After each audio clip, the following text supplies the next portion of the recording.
Good morning, Life Point Church. Welcome to day 4 in our lesson, and we're continuing to talk about Abram and his family and the decisions that Abram made.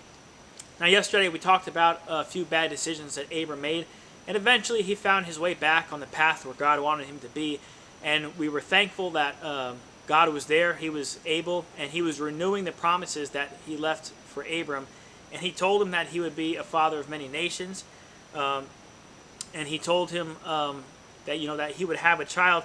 Now, Abram, he kind of struggled with this promise. You remember that Abram laughed, and eventually Sarai laughed too. They kind of laughed at this promise. They must have known for a long time. They were very old at this point that they were barren.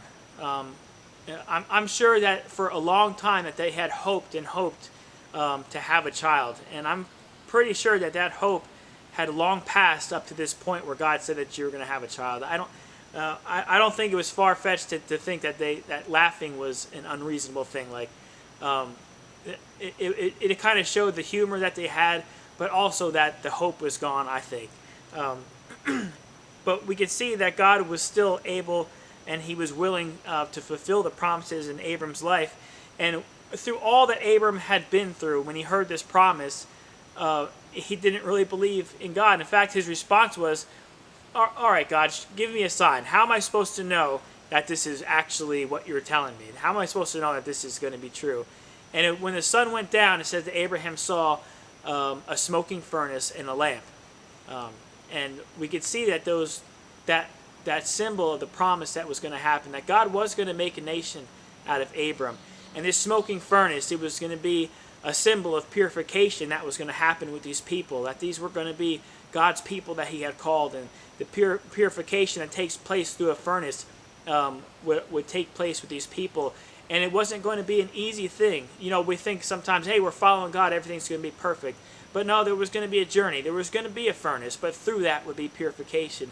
And the lamp that they saw would be a symbol that God would always be the light unto our path. And we have that promise in the Word of God today, that when we put God before everything, that God will light the way. He'll show us the way in his Word. He'll show us the way through each other, by using each other.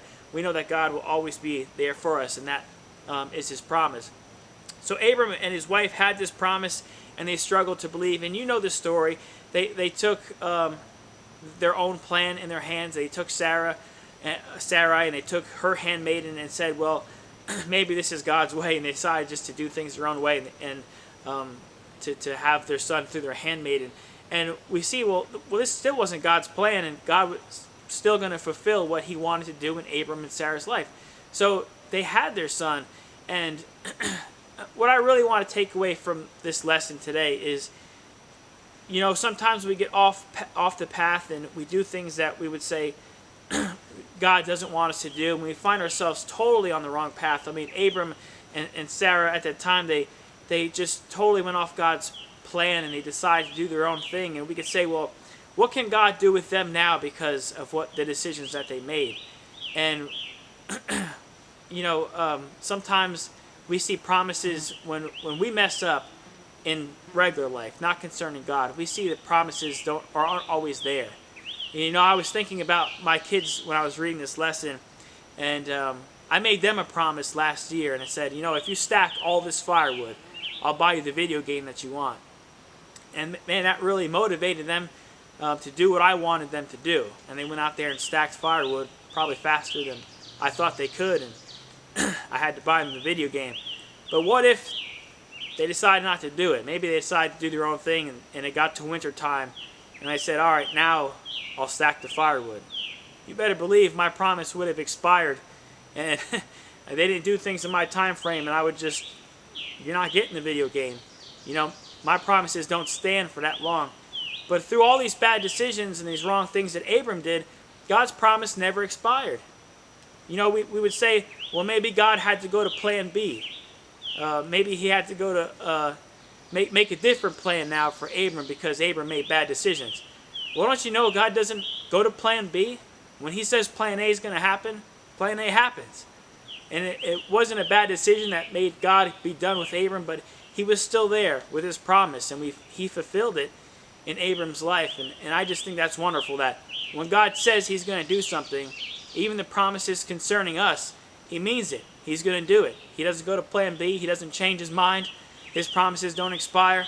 But he was still there for Abram and his wife, and they had their son, and we know the rest of the story, that they were blessed, and a nation did come out of Abram, and he was faithful to Abram. And that's what we're learning this week. We serve a faithful God. He's there for us every day. He's there for you today, this whole week, next week, tomorrow. He's going to be there for you. And I hope you remember that. And join me tomorrow for our last day of our lesson. Thank you so much.